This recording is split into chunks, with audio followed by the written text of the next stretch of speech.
Hello everyone, welcome back to my channel. आज हम बात करेंगे एक बड़े इंपॉर्टेंट बट क्रिटिकल टॉपिक के बारे में, that is PT and INR, prothrombin time and international normalising ratio के बारे में। ये टॉपिक जितना इंपॉर्टेंट है नर्सिंग स्टूडेंट को उतना ही डिफिकल्ट लगता है।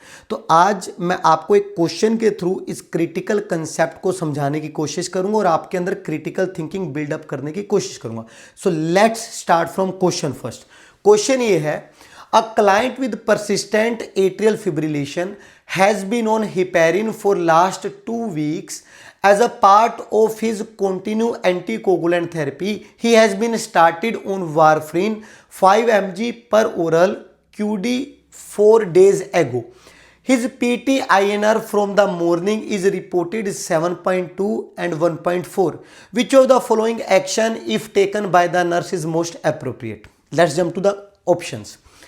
Continue heparin as order, number 1 option कि जैसा हिपेरिन जा रहा है कंटिन्यू रखेंगे। Number 2, notify SCP and ask to increase in warfarin dose, कि डॉक्टर साहब को नोटिफाई करेंगे एंड बोलेंगे कि प्लीज इन वैल्यूज के बारे में एंड बोलेंगे प्लीज वारफरिन की डोज को बढ़ा दो। नंबर 3, नोटिफाई एससीपी, डॉक्टर साहब को इन वैल्यूज के बारे में नोटिफाई करेंगे एंड बोलेंगे हिपेरिन की डोज को बढ़ा दो। Number 4, hold warfarin and prepare vitamin के इंजेक्शन, की वारफरिन को बंद कर देंगे और वारफरिन का एंटीडोट जो वाइटामिन के होता है उसको क्या करेंगे जी, इंजेक्ट करेंगे जी।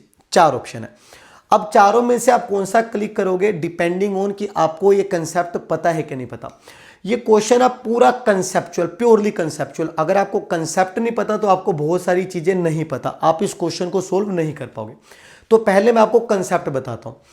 क्लाइंट को क्या है जी, एट्रियल फिब्रिलेशन है, मोटी मोटी चीजें पढ़ते हैं। हिपेरिन पर है क्लाइंट लास्ट 2 वीक्स एंड अब उसकी पिछले 4 दिनों से डॉक्टर साहब ने उसकी पर oral once a day warfarin भी शुरू कर दी है। उसकी 2 मॉर्निंग में 2 लैब रिपोर्ट आई हैं, पीटी और आईएनआर। पीटी आया उसका 17.2 एंड आईएनआर आया 1.4। Which of the following action if taken by the nurse is most appropriate? तो क्वेश्चन ये है, क्लाइंट एट्रियल फिब्रिलेशन वाला है, हिपेरिन उसको चल रही थी पिछले 2 हफ्तों से एंड वारफरिन उसकी 4 दिनों से शुरू हुई है, उतनी वारफरिन शुरू हुई है। पीटी आईएनआर क्लाइंट का पीटी है, आईएनआर है, इस वैल्यू के बेसिस पर, ये तो सबसे इंपॉर्टेंट चीज है, इस वैल्यू के बेसिस पर आप कौन सा एक्शन लोगे। हिपेरिन को कंटिन्यू रखोगे, वारफरिन की डोज को इंक्रीज करोगे, वारफरिन की डोज को डिक्रीज करोगे, कि वारफरिन को होल्ड करके आप क्या कहते हैं जी, इस 4 ऑप्शन है। 4 ऑप्शन कौन कौन से हैं? हिपेरिन को कंटिन्यू रखोगे, डॉक्टर साहब को रिपोर्ट करवा के वारफरिन की डोज को बढ़वाओगे, या फिर डॉक्टर साहब को रिपोर्ट करवा के हिपेरिन की डोज को बढ़वाओगे, या फिर लास्ट वन वारफरिन को होल्ड करके वारफरिन का एंटीडोट विटामिन के इंजेक्शन दोगे। Totally depends. Let me teach you everything first. Number 1, आप इस क्वेश्चन को ब्रेक इवन करते हैं, मैं आपको इस क्वेश्चन के थ्रू बहुत कुछ सिखाने की कोशिश करता हूं। क्वेश्चन नंबर 1, एट्रियल फिब्रिलेशन में हिपेरिन वारफरिन क्या कर रही है? Let me tell you. Atrial arrhythmias जैसे कि एट्रियल फ्लटर, एट्रियल फिब्रिलेशन, ये डेडली नहीं होते, पर इनमें दिक्कत क्या होती है, बॉडी में क्लोट बहुत ज्यादा बनते हैं, वो क्लोट कल को तंग कर सकते हैं, तो हमें कोई ना कोई एंटीकोगुलेंट ड्रग देनी पड़ती है। तो क्लाइंट को जा रही है हिपेरिन एंड वारफरिन, पहला हमारा डाउट क्लियर हो गया। अब क्लाइंट को हिपेरिन जा रही है पिछले 2 हफ्तों से, वारफरिन जा रही है पिछले 4 दिनों से। अब हिपेरिन को बढ़ाएंगे या कम करेंगे, वारफरिन को बढ़ाएंगे या कम करेंगे, टोटली डिपेंड करता है कि उसकी लैब वैल्यूज क्या आई हैं। अब लैब वैल्यूज आई हैं बच्चों हमारे पास पीटीआईएनआर। टीचिंग नंबर 2, जब भी हिपेरिन की बात होगी आपको सिर्फ 2 कोगुलेशन स्टडीज देखनी है, पीटीटी एंड एपीटीटी हिपेरिन के साथ, एंड वारफरिन के साथ आपको कौन सी 2 वैल्यूज चेक करनी है? वारफरिन के साथ PT and INR, PT and INR. Heparin के साथ आपको क्या चेक करना है? पीटीटी, एपीटी, वारफरिन के साथ PT and INR. Let me tell you बच्चों, इस क्वेश्चन में मुझे पीटी आईएनआर के बारे में दिया हुआ है या फिर पीटीटी एपीटीटी के बारे में दिया हुआ है? ऑब्वियसली पीटी और आईएनआर के बारे में दिया हुआ है, यानी कि मुझे कोई हिपेरिन की कोई पता है कि कितनी कोगुलेशन स्टडीज चल रही हैं, ज्यादा हो गई है कि कम हो गई? मुझे हिपेरिन के बारे में कुछ नहीं पता। मुझे वारफरिन के बारे में पता चला, हिपेरिन के बारे में तो कुछ बताया ही नहीं है। तो अगर मुझे हिपेरिन के बारे में नहीं पता तो मैं किसी भी हिपैरिन के क्वेश्चन पे अगर क्लिक करूंगा, क्या वो सही होगा कि डोज को बढ़ा दो, डोज को कंटिन्यू रखो? नहीं, वो तो एंगल ही नहीं है। तो option number 1 and option number 3 answer नहीं है। ऑप्शन नंबर 1 कह रहा था कि जैसी हिपैरिन चल रही है चलती रहने दो। ऑप्शन नंबर 3 कह रहा था हिपैरिन की डोज को बढ़ा दो। मैं तो ना तो चलती रहने दो कह सकता हूं क्योंकि मुझे पता ही नहीं है जी पीटीटी है पीटीटी के बारे में, ना मैं बढ़ाने के लिए कह सकता हूं। तो ये क्वेश्चन किस एंड से आया? हमारी लर्निंग क्या है, जब भी पीटीआईएनआर की वैल्यू दी होगी वो वारफरिन की बात कर रहा है। तो या तो अब ऑप्शन ये 2 आंसर होगा कि वारफरिन की डोज को बढ़ा दो, या ऑप्शन 4 आंसर होगा कि वारफरिन को होल्ड कर दो। कौन सा आंसर होगा दैट टोटली डिपेंड्स, मैं आपको सिखाता हूं जी। अब सबसे पहले अपन पीटी के बारे में जानते हैं। पीटी है क्या? PT is prothrombin time. ये किस में मेजर किया जाता है बच्चों? सेकंड्स में मेजर किया जाता है। इसकी डेफिनेशन क्या होती है? How fast are blood got clot within second.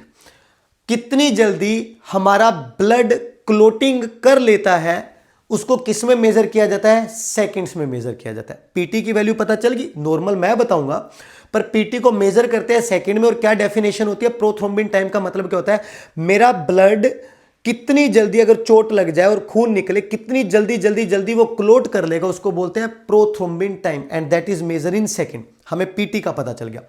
And दूसरी वैल्यू है आईएनआर। अब मैं आपको बता दूं बच्चों, आईएनआर कोई मेरी बॉडी में कोगुलेशन स्टडी नहीं है। आईएनआर कोई हमारी बॉडी में क्लोटिंग फैक्टर नहीं है। आईएनआर एक लैब रिजल्ट है। अब ये कहां से आ गया बच्चों कि धीरे धीरे जैसे जैसे मेडिकल साइंस आगे बढ़ी, ये पता चला कि कुछ कंट्री में पीटी की वैल्यू क्या आ रही है, कुछ कंट्री में पीटी की वैल्यू क्या आ रही है, कुछ कंट्री में पीटी की वैल्यू क्या आ रही है। क्यों? कुछ कंट्री वाले लोग अलग सोल्यूशन यूज कर रहे थे पीटी को मेजर करने के लिए, कुछ कंट्री वाले लोग अलग सोल्यूशन को मेजर कर रहे थे। तो बड़ी अजीब अजीब वैल्यू आ रही थी। तो उसको एक स्टैंडर्डाइज करने के लिए, पीटी की वैल्यू को स्टैंडर्डाइज करने के लिए जो लैब में टेस्ट लगाया जाता है उसको बोलते हैं आईएनआर। तो आईएनआर बच्चों कोई हमारी बॉडी में कोगुलेशन स्टडी नहीं है। इसकी फुल फॉर्म देखो, इंटरनेशनल नॉर्मलाइजेशन रेशो। तो ये इंटरनेशनली एक टेस्ट है जो पीटी के लिए लगाया जाता है, बस इसकी इतनी ही अहमियत है। पर एग्जाम में इसका रोल बहुत बड़ा है। तो लेट मी टेल यू हमारी अगली लर्निंग क्या हुई। पीटी तो हमारी बॉडी में क्लोटिंग फैक्टर है कि कितनी जल्दी ब्लड क्लोट कर जाता है, कितने कब कैसे मेजर करते हैं? सेकंड्स में। कितना होता है बताता हूं। पर आईएनआर की एक वैल्यू होती है, पर आईएनआर कोई कोगुलेशन स्टडी नहीं है, ये तो एक लैब टेस्ट है जी। इतना क्लियर हो गया बच्चों जी? आगे चलते हैं। अब हम करते हैं आज की सबसे बड़ी बात। हमें यह बात पता चल गई कि पीटी आईएनआर हमेशा मेजर होता है वारफरिन के साथ। तो आपको पीटी आईएनआर की 3 वैल्यूज पता हो। अगर ये 3 नहीं पता तो you are in big trouble. Number 1 thing, normal person के साथ पीटी एंड आईएनआर की नॉर्मल पर्सन के साथ, number 1 thing. Number 2 thing, warfarin के साथ आपको दोनों वैल्यू पता हो।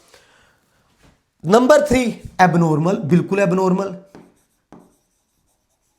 अब पीटी आईएनआर हिपैरिन के साथ तो चेक नहीं होता, तो ऑब्वियसली वारफरिन के साथ। Number 1 thing.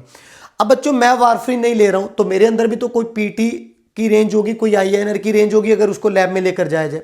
वारफरिन वाले की ऑब्वियसली मेरे जैसी तो नहीं होगी क्योंकि ये तो ब्लड थिनर ले रहे हैं, खून पतला हो रहा है, तो इसकी थोड़ी सी अलग होगी मेरे से। एबनॉर्मल तो फिर एबनॉर्मल है। आपको तीनों वैल्यूज पता हो तो नंबर 1 थिंग, पीटी की वैल्यू होती है 11 to 13.5 second. I told you, इसको किस में मेजर करते हैं? सेकेंड्स में। कुछ बुक्स 13 कह देती हैं, कुछ बुक्स 13.5 कह देती हैं। तो आप पॉइंट फ्रैक्शंस को आप इग्नोर करना, आप इन वैल्यूज को सच मान के चलना। तो क्या कहते हैं, पीटी की नॉर्मल वैल्यू होती है 11 to 13.5 सेकेंड। आप में और मुझ में, हम नॉर्मल इंसान हैं, हम वारफरिन नहीं ले रहे हैं। एंड आईएनआर की वैल्यू आप में और मुझ में कितनी होती है? Anywhere from 0.8 to 1.2। इसके लिए कोई पीछे सेकंड सुकेंड नहीं होता, बस ये 0.8 to 1.2 है। तो जब भी मेरा पीटी चेक होगा एक नॉर्मल इंसान का जिसका सब कुछ नॉर्मल है, कोई दवाई नहीं ले रहा, कोई कोगुलेशन डिसऑर्डर नहीं है, पीटी आएगा 11 to 13.5 सेकेंड एंड आईएनआर आएगा, पॉइंट फ्रैक्शन को इग्नोर कर देना, बुक टू बुक थोड़ा थोड़ा वेरी करता है, पर ये आप इसको सच मानना। आईएनआर होता है 0.8 to 1.2 नॉर्मल इंसान का। पर अब एग्जाम में तो वारफरिन के ऊपर क्वेश्चन आ गया कि कोई क्लाइंट वारफरिन ले रहा, बताओ क्या करेंगे। तो हमें वारफरिन के बारे में पता हो तो वारफरिन के साथ आप इतना याद रखना, anywhere from 17 to 32, anywhere from 17 to 32। अब कुछ बुक्स कहती है 16.5 टू 30, कुछ बुक्स कहते हैं 16.5 टू 32, पर आप इसको मानकर चलना कि वारफरिन के साथ हम इतना एक्सपेक्ट करते हैं इस रेंज के बीच में हमारा पीटी हो, एंड आईएनआर कितना हो, एनीवेयर फ्रॉम 2 टू 3, किसके साथ, वारफरिन के साथ, with one exception, with one exception. बस एक एक्सेप्शन में आईएनआर होता है जी 2.5 टू 3.5, 2.5 टू 3.5, बाकी सारी जगह पर होता है 2 टू 3। अब आप मुझे कमेंट बॉक्स में बताओगे कि किस एक्सेप्शन में सिर्फ वारफरिन 2.5 टू 3.5 एक्सपेक्टेड होता है, बाकी सारी में होता है 2 टू 3 एक्सपेक्टेड होता है। आप मुझे कमेंट बॉक्स में बताओगे। If you are my student, आपको डेफिनेटली पता होगा। अगर आपको नहीं पता, एग्जाम में इसके बिना नहीं जाना, आप कमेंट बॉक्स में पूछ लेना, मैं आपको बता दूंगा जी। वापिस से चलते हैं। नॉर्मल इंसान में पीटी की वैल्यू होती है 11 टू 13.5 एंड आईएनआर की वैल्यू होती है एनीवेयर फ्रॉम 0.8 टू 1.2 नॉर्मल, आप और मुझ में। वारफरिन के साथ होती है 17 टू 32 पीटी की, एंड 99.9% केसेस में 2 टू 3 होती है आईएनआर की। एक एक्सेप्शन है, वो मुझे आप बताओगे, जहां पे 2 टू 3, 2.5 टू 3.5 होती है जी, ठीक है।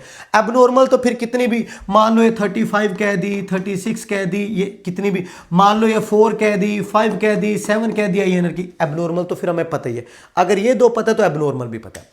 अब इस बात को बड़े अच्छे से आप समझ लेना, जब तक आपको ये दो वैल्यूज नहीं पता तो एग्जामिनर आपको एग्जाम में फंसाएगा जी।